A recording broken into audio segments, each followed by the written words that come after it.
it's worth repeating. Amos Hochstein was there just recently. I realize he doesn't work at the State Department, but he is a U.S. envoy. What does this contradict all the message he's trying to send about de-escalation, about having a diplomatic solution when this came right after his visit? So I will let every party speak for themselves. I will speak on behalf of the United States and say that, of course, we want all parties to de-escalate. I'll leave it at that. And just one final point.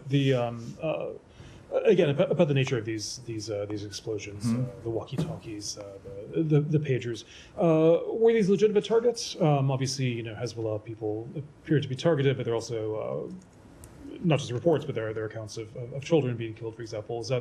Is this a legitimate form of warfare? So, without commenting on these specific incidents, because we are still gathering information, as a general principle, we do believe it is an appropriate practice for any country to defend itself by fighting terrorist organizations and terrorists that attack and are committed to attacking that country. But of course, civilians are never a legitimate target in any type of military or other operation. Would you see them as targeted in this? I don't have any further comment on the incident at all. Can I follow up on that? Daphne, go ahead.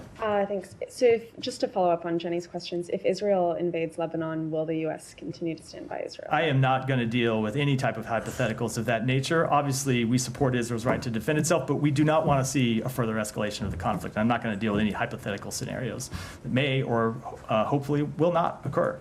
It's well within the realm of possibility. Will the U.S. get involved and continue to back Israel?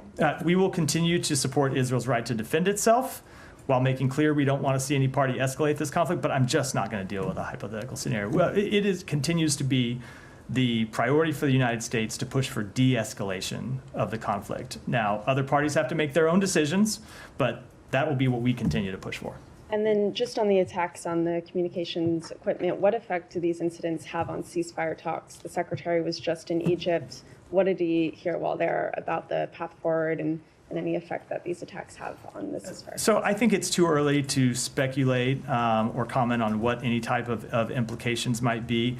But as has been true in similar incidents over time since we've been trying to reach a ceasefire to this conflict, the continued loss of life ought to encourage all parties to reach a ceasefire. It ought to be in the interest of all parties to reach a ceasefire that brings the hostages home, that stops the death of civilians in Gaza, that decreases tensions across the blue line, that decreases tensions across the region. So I can't tell you what the actual effects will be, but I can tell you that the way we look at it and see, when you see continued incidents that bring death and suffering and instability, that ought to be an incentive for reaching a ceasefire, not a disincentive. Can't say